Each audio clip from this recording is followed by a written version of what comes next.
ब्राह्मण साम्राज्य। इस वीडियो में हम लोग पढ़ रहे हैं ब्राह्मण साम्राज्य के बारे में। ब्राह्मण साम्राज्य के अंतर्गत शुंग एवं कनौ राजवंश आता है। बृहद्रथ की हत्या इसके सेनापति पुष्यमित्र शुंग ने 185 ईसा पूर्व में कर दी और मगध पर शुंग वंश की नींव डाली थी। बृहद्रथ की हत्या किसने की थी? तो पुष्यमित्र शुंग ने की थी। बृहद्रथ किस वंश के था? तो मौर्य वंश का अंतिम शासक था। बृहद्रथ की सेनापति का क्या नाम था? तो पुष्यमित्र शुंग था। पुष्यमित्र शुंग ने ही मगध पर शुंग वंश की नींव डाली थी। पुष्यमित्र शुंग ब्राह्मण जाति के थे। पुष्यमित्र शुंग जो थे वो किस जाति के थे? तो ब्राह्मण जाति के थे। शुंग शासकों ने अपनी राजधानी विदिशा में स्थापित की थी। शुंग शासकों ने अपनी राजधानी कहाँ स्थापित की थी? तो विदिशा में स्थापित की थी। इंडो यूनानी शासक मिनांडर को पुष्यमित्र शुंग ने पराजित किया था। इंडो यूनानी शासक मिनांडर को किसने पराजित किया था? तो पुष्यमित्र शुंग ने किया था। पुष्यमित्र शुंग ने 2 बार अश्वमेध यज्ञ किया था। पुष्यमित्र शुंग ने कितने बार अश्वमेध यज्ञ किया था?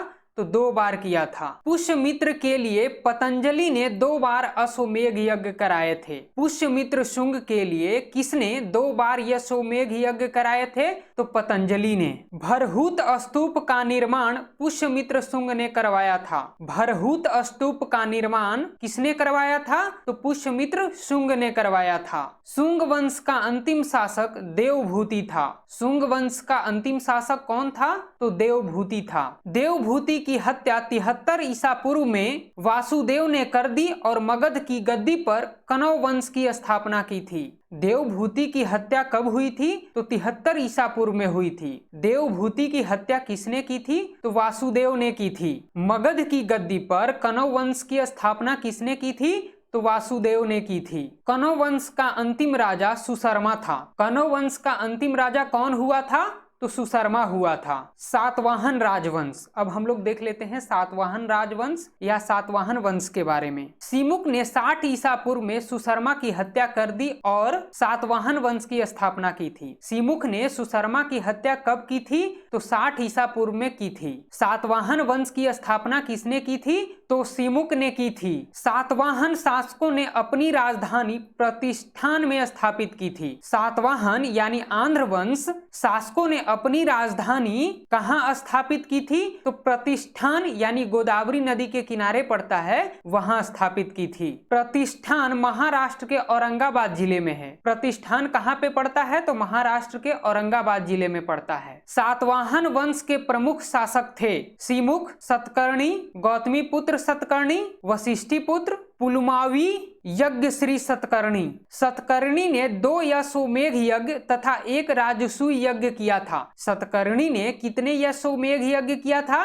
तो 2 अश्वमेध यज्ञ किया था और 1 राजसूय यज्ञ किया था। सातवाहन शासकों के समय प्रसिद्ध साहित्यकार हाल एवं गुणाढ़ थे। सातवाहन शासकों के समय प्रसिद्ध साहित्यकार कौन थे? तो हाल एवं गुणाढ़ थे। हाल ने गाथा सप्तशती तथा गुणाढ़ ने बृहद कथा नामक पुस्तकों की रचना की थी। हाल ने किस पुस्तकों की रचना की थी? तो गाथा सप्तशती की थी। गुणाढ़ ने किस पुस्तकों की रचना की थी? तो बृहद कथा की थी। सातवाहन ने चांदी, तांबे, सीसा, प्रोटीन और कांसे की मुद्राओं का प्रचलन किया था। सातवाहन ने सीसा की सर्वाधिक मुद्राओं का प्रचलन किया था। सातवाहन अपना सिक्का ढालने में जिस शीशे का इस्तेमाल करते थे उसे रोम से मंगाया जाता था। सातवाहन ने अपना सिक्का ढालने के लिए जिस शीशे का इस्तेमाल करते थे उसे कहां से मंगाया जाता था? तो रोम से मंगाया जाता था। ब्राह्मणों को भूमि अनुदान देने की प्रथा का आरंभ सातवाहन शासकों ने ही सर्वप्रथम किया था। ब्राह्मणों को भूमि अनुदान देने की प्रथा का आरंभ सर्वप्रथम किस शासकों ने किया था? तो सातवाहन शासकों ने किया था। भूमि दान सर्व प्राचीन पुरालेखीय प्रमाण शताब्दी ईसा पूर्व पूर्व के सातवाहनों के नाना घाट अभिलेख में मिलता है, जिसमें अश्वमेघ यज्ञ में एक गांव देने का उल्लेख है। भूमि दान का सर्वप्राचीन पुरालेखीय प्रमाण किस अभिलेख में मिलता है? तो सातवाहनों के नाना घाट अभिलेख में मिलता है, जिसमें अश्वमेघ यज्ञ में एक गांव देने का उल्लेख है। सातवाहनों की राजकीय भाषा प्राकृत एवं लिपि ब्राह्मणी थी। सातवाहनों की राजकीय भाषा कौन थी? तो प्राकृत थी। लिपि कौन थी? तो ब्राह्मणी थी। सातवाहनों में हमें मातृतंत्रात्मक ढांचे का आभास मिलता है। उनके राजाओं के नाम उनकी माताओं के नाम पर रखने की प्रथा थी, जैसे गौतमी पुत्र, वशिष्ठी पुत्र आदि। सातवाहन राजकुल पितृतंत्रात्मक था, क्योंकि राज सिंहासन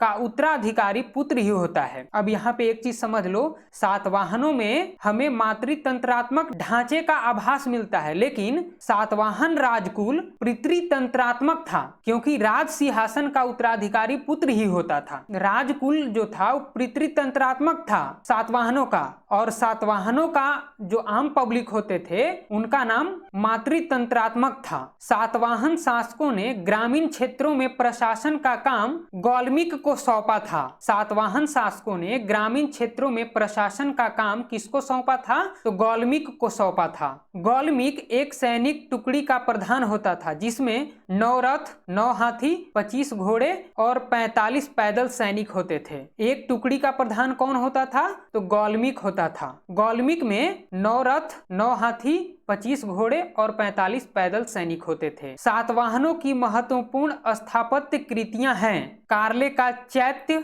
अजंता एवं एलोरा की गुफाओं का निर्माण एवं अमरावती कला का विकास। सातकर्णी एवं अन्य सभी सातवाहन शासक दक्षिणापथ के स्वामी कहे जाते थे। सातकर्णी तथा अन्य सभी सातवाहन शासक क्या कहे जाते थे? तो दक्षिणापथ के स्वामी कहे जाते थे। सातवाहन राज्य ने उत्तर और दक्षिण भारत के बीच सेतु का काम किया। सातवाहन राज्य ने उत्तर और दक्षिण भारत के बीच किस चीज का काम किया था?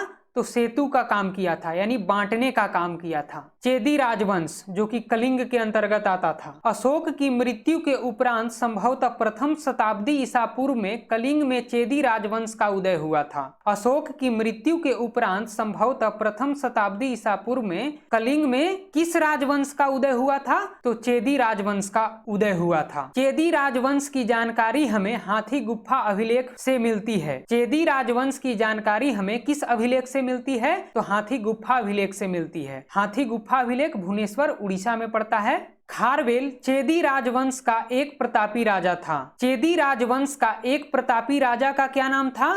तो खारवेल था। खारवेल जैन धर्म का अनुयायी था। खारवेल किस धर्म का अनुयायी था? तो जैन धर्म का अनुयायी था, यानी खारवेल जैन धर्म को मानता था। खारवेल ने जैन मुनियों के लिए उदयगिरी की पहाड़ी में एक गुफा का निर्माण कराया था। खारवेल ने जैन मुनियों के लिए कहाँ पे एक गुफा का निर्माण करवाया था?